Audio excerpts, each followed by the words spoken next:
मसीह में सबको सलाम सलाम पाकिस्तान। मैं हूं आपका मेज़बान साजिद गौरी। आप देख रहे हैं हमारा प्रोग्राम साथी हाथ बढ़ाना। साथी हाथ बढ़ाना में हम उन फैमिली के साथ प्रोग्राम करते हैं जो कि हिम्मत करके अपनी ज़िंदगी को गुजार रहे होते हैं।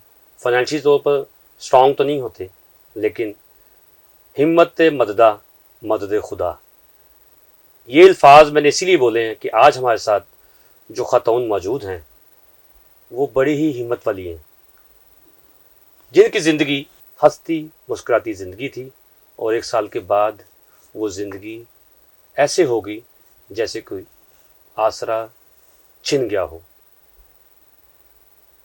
इनकी 3 बेटियां और इन्होंने जब मियाँ की डेथ हुई तो उसके बाद इन्होंने हिम्मत नहीं हारी और ऑटो रिक्शा चलाना शुरू कर दिया।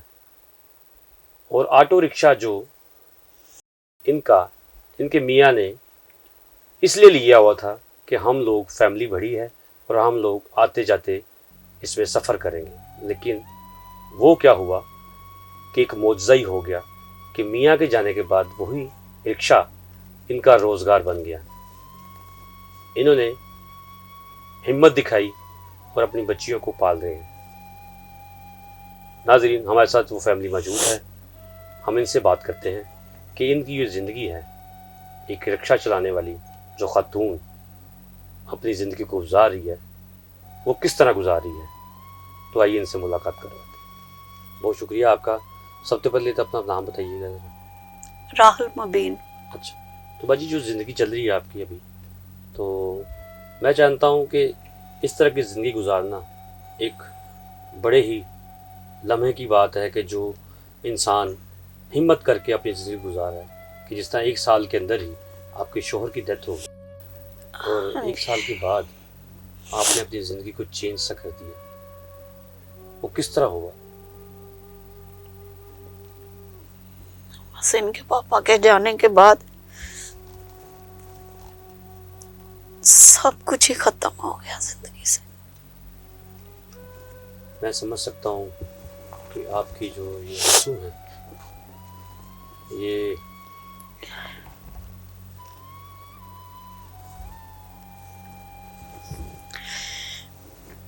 मुझे खुद नहीं पता भाई कि ये कैसे हो गया, क्या हो गया मेरे साथ। एकदम से ही बस जिंदगी खत्म हो गई। जिंदा तो है हम, लेकिन ऐसे के जैसे कोई जिंदगी है ही नहीं। सब कुछ खत्म।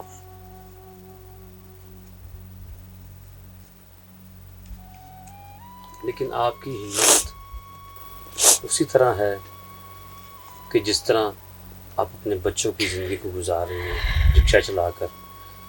और ये किस तरह हिम्मत आ गई आप में?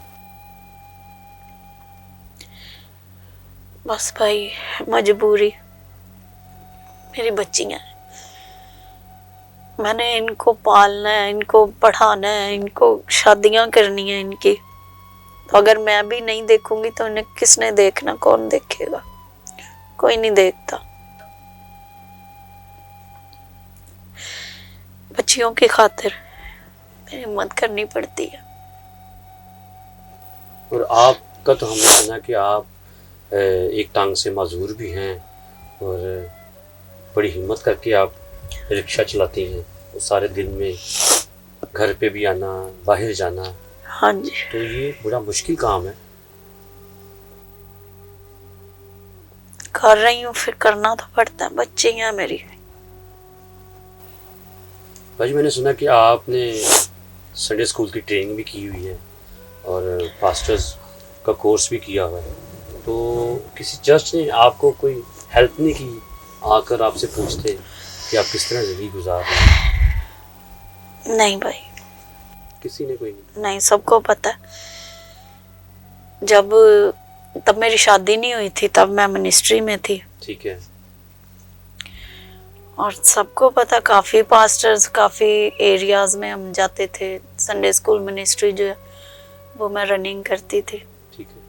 मेरे अंडर थी as a Sunday school director, job भी मैंने की है। ठीक है। 8 साल। तो कोई नहीं भाई, कौन पूछता, बस नहीं, इस वो मिनिस्ट्री तक किसी ने बात नहीं, आपकी आवाज़ नहीं पहुंचाई कि आप एकदम से रिक्शा चलाना शुरू कर दिया आपने?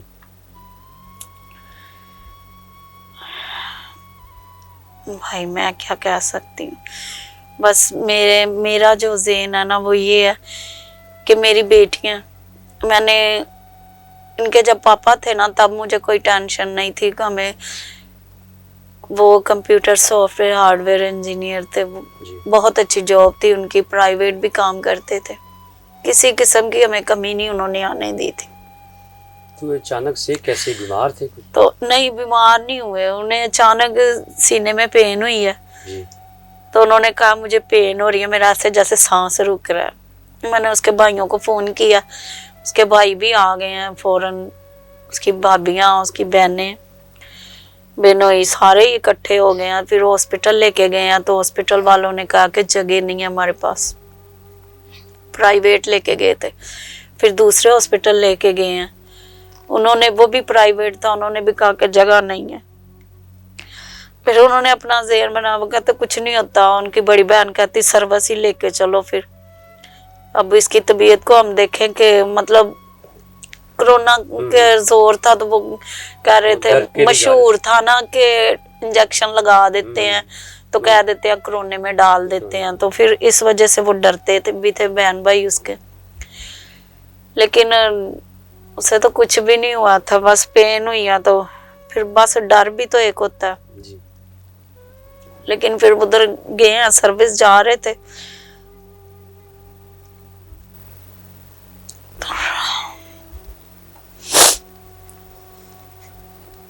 बाजी, ये जो दुख आपके साथ ज़िंदगी से चल रहा है, ये आप ही समझ सकती हैं, क्योंकि जो दुख इंसान के साथ चल रहा होता है वो एक ही इंसान समझ सकता है, दूसरा नहीं।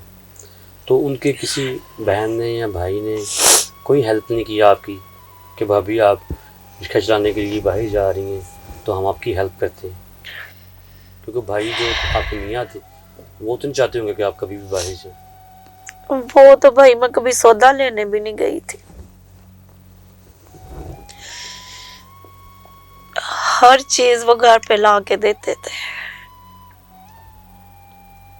कभी सौदा लेने दुकान पे गली के बाहर भी नहीं गई थी, घर में बस बड़े ऐशो आराम में रखा उन्होंने 15 साल। लेकिन अब मैं अपनी बच्चियों की खातिर मैं जाती हूँ, बाजी, जब कभी निकलती हूँ, रिक्शा चलाने बाहर जाती हैं तो जिस तरह रिक्शा ड्राइवरों की जो लैंग्वेज है, नौका चौकी गाड़ियों के साथ, तो वो किस तरह बर्दाश्त करती हैं आप? नहीं मेरे साथ नहीं भाई, अभी तक किसी ने भी बदतमीजी की। ठीक है। हाँ जी, नहीं करते। तो दिन का बाजी कितना आप सवारियों के साथ जो ना कमाई कर लेती हैं? पेट्रोल निकाल के भाई हो जाते 450 400 बच जाता है किसी दिन पेट्रोल निकाल। किसी दिन ये भी होता है कि कुछ भी नहीं आता?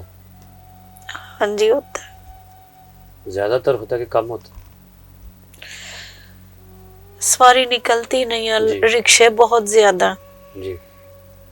और लोग कम निकलते हैं बाहर, तो अक्सर हो जाता है। तो ख़वातीन को देखकर तो मेरा ख्याल ख़वातीन ही बैठती होंगी कि मर्द बैठते हैं? मर्द मैंने कभी बिठाए नहीं, फैमिली हो फिर बिठा लेती हूँ। अच्छा। अगर अकेले मर्द हो तो फिर नहीं, फिर मेरे वो जेठ ने और मेरी सास, उन्होंने समझाया। ठीक है। तो आपके माँ बाप, बहन भाई, वो भी कुछ हेल्प करते हैं कि नहीं करते? भाई सारे ही हैं, खुदावन सबको जिंदगी तंदुरुस्ती दे। ठीक। लेकिन ये है कि हालात जो जा रहे हैं आजकल, जी। तो सबका मुश्किल, अपनी फैमिली को उनके अखराजात पूरे करना मुश्किल है, तो फिर हम खुद एक फैमिली है पूरी, इसलिए मुझे किसी से कोई शिकवा नहीं, कोई भी शिकायत नहीं है कि मतलब कोई करता है क्यों नहीं करता, क्यों हमें सपोर्ट नहीं करते, नहीं, ठीक है, अपनी फैमिलियों को संभालें सारे। तो अपने मियाँ के मरने के कितने दिन बाद आपने रिक्शा शुरू कर दी?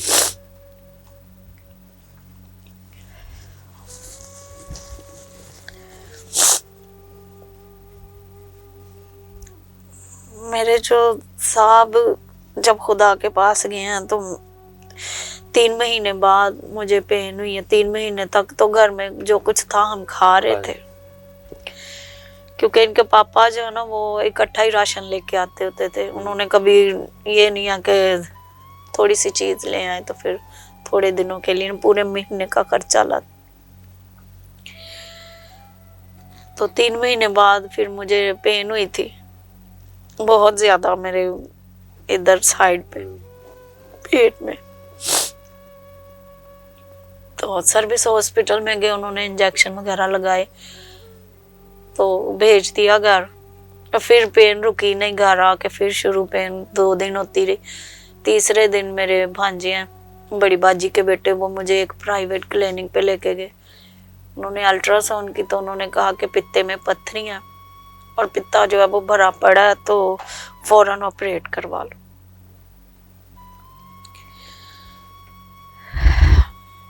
फिर ऑपरेट करवाया तो उसके बाद 2 महीने जो है वो ऑपरेट की हेल्प किसने की? वो बस मेरे ऐसे ही भांजों ने जबरदस्ती ले गए थे। मैं नहीं थी जा रही क्योंकि मेरे पास पैसे नहीं थे। अब उन्हें तो नहीं ना मैंने कहना था कि मेरे, लेकिन ये है कि वो समझ गए थे। उन्होंने मिलजुल के सब ने कर लिया। मेरी बड़ी बाजी है, उनके बेटों ने, और एक वो भी बड़ी है, दोनों एक कसूर रहती है, उसके बेटे ने, बड़ा बेटा साथ ही आया हुआ था। उन्होंने मिलके 3-4 कजनों ने कर लिया था। उन्होंने ऑपरेट करवाया। उसके बाद घर डॉक्टर ने कहा कि 1 महीना जो है ना वो बैसाखी पे वजन नहीं डालना।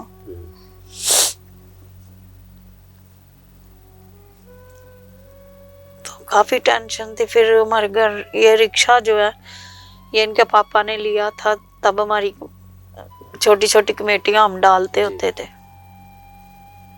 तब लिया था। तो रिक्शा आपका वैसे ही उन्होंने लिया था सवारी अपने घर के लिए? हाँ जी, क्योंकि उनके पास टाइम नहीं था ना कि मतलब ये वो वैसे चलाएं। उनके प्राइवेट कॉल्स क्लाइंट थे और ऑफिस में भी जॉब करते थे। खुदा उनका शुक्र है कि हालात बहुत अच्छे थे, बहुत ही अच्छे थे, सही कमाते थे। ये तो लिया था कि जब कभी खुशी गमी पे जाना पड़े तो बच्चों को साथ लेके तो आराम से इजी, अगर बच्चे रास्ते में सो भी जाए तो फिर टेंशन नहीं होगी कि रिक्शे में। बाइक पे मुश्किल होती थी, 3 बेटियां और मैं थी तो फिर पूरे नहीं आते थे बाइक पे। फिर मैंने ज़हन बनाया कि रिक्शा बेच देते हैं, क्योंकि अब तो चलाने वाला ही नहीं रहा। तब एक अंकल है हमारे मोहल्ले में, वो भी रिक्शा चलाते हैं। उनसे मैंने कहा कि अंकल मैंने रिक्शा बेचना है।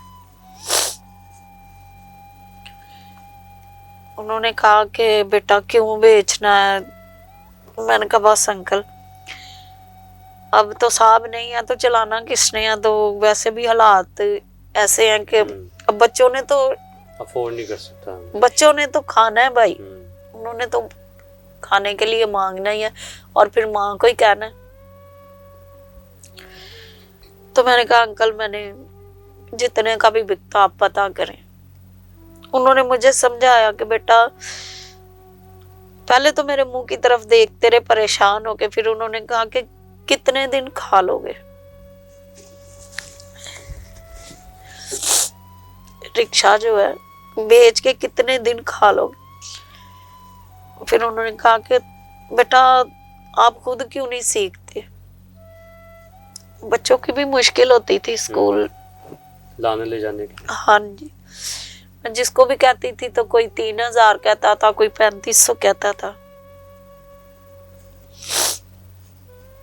दुनिया ने साथ नहीं दिया, कोई नहीं देता भाई। तो फिर आपने हिम्मत की, फिर रिक्शा सीखा? हाँ जी, फिर अंकल को मैंने कहा कि अंकल मैं कैसे सीख सकती हूँ, इतना वजनी होता है रिक्शा, उसका हैंडल इतना वजनी। और अंकल ने कहा, मेरे सर पे प्यार दिया तो कहते, सर पे हाथ रख के कहते, पुत्र मैं तेनू सिखावांगा। फिर उन्होंने मुझे सिखाया। तो उसके बाद मैं अपने बच्चों को सबसे पहले स्कूल छोड़ने गई, फिर इनको लेके भी आई। उसके बाद खुदावंद का शुक्र है, मैं जहाँ पे हम जाते हैं पूरी फैमिली, बच्चियां मेरे साथ होती हैं, जहाँ पे भी जाती हूँ साथ लेके जाती हूँ।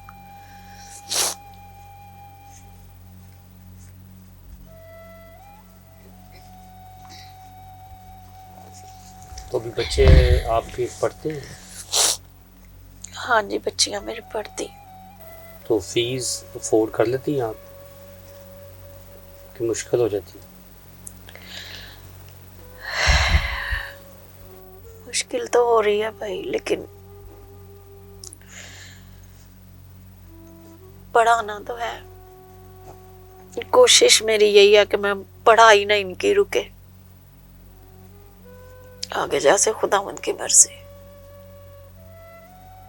माँ की अजमत को सलाम। माँ वो है जो कि 9 माह अपनी कोख में बच्चे को पालती है। माँ वो है जो बच्चों को पैदा करने के बाद उसको दूध भी पिलाती है। और माँ वो है जो कि सर पर अगर साया ना रहे शोहर का तो उनको पालने के लिए मेहनत भी करती है। ऐसी माँओं की अजमत को नेशनल न्यूज़ सल्यूट करता है। और ये वो माँ है जो बैसाखियों के ऊपर रिक्शा चला के अपनी बच्चियों का पेट पालती है। हम लोग साथी हाथ बढ़ाना जो अपने प्लेटफार्म पर चलाते हैं, हम उन फैमिलीज़ को बुलाते हैं कि जिनकी हेल्प हो सके।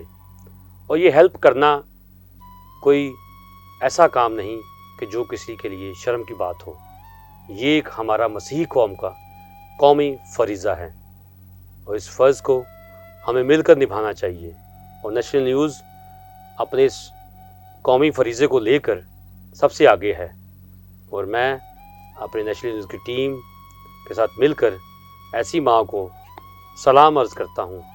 और हम जो नंबर नीचे दे रहे हैं, इस नंबर पर आप ज़रूर कॉल करें और इनकी हेल्प करें ताकि इनके जो घर के अखराजात हैं, इनकी बेटियों की जो फ़ीस है वो अदा हो सके। मुझे मेरी टीम को इजाज़त दीजिए। खुदा हाफिज़।